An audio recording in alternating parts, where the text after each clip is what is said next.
cosinus og sinus, så er det nemmest, hvis man arbejder via lommeregner.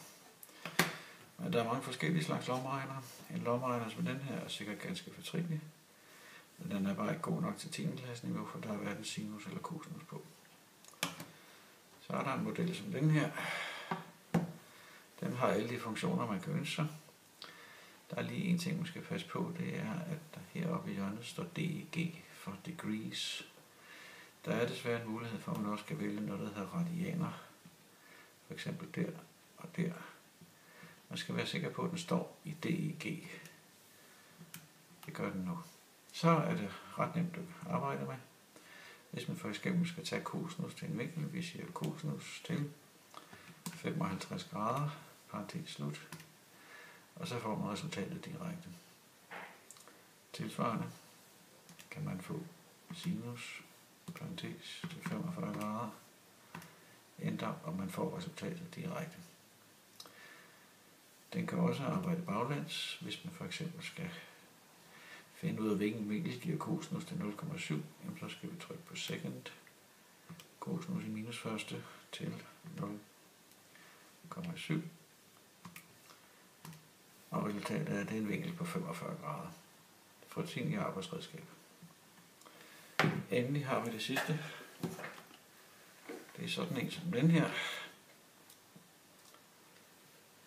Og hvis man går ind i Calculator, som ligger på jeres iPads, så ser den jo umiddelbart ikke god nok ud. Men hvis man lige gør sådan der, så kommer hele svineriet frem.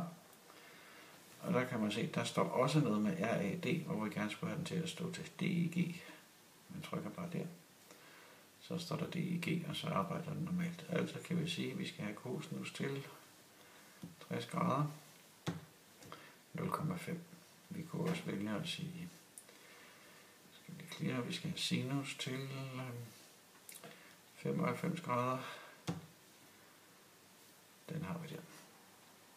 Det kan ikke være meget nemmere. Hvis man for eksempel skal gå den anden vej og sige, at vi skal have taget det modsatte, så skal vi trykke på second. Cosinus i minus første til for eksempel 0,8. Det er en vinkel på 36 grader, eller tættere på 37. Meget simpelt og meget enkelt og lige ved hånden.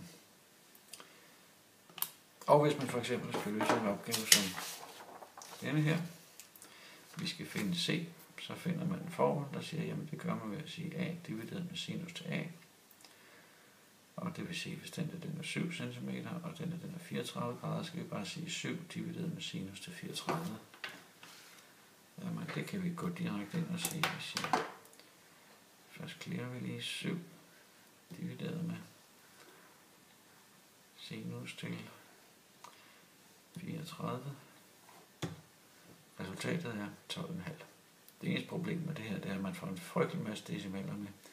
Så det gælder om at lige at finde ud af, hvor er det fornuftigt at sætte komme med. Men altså 12,5 cm.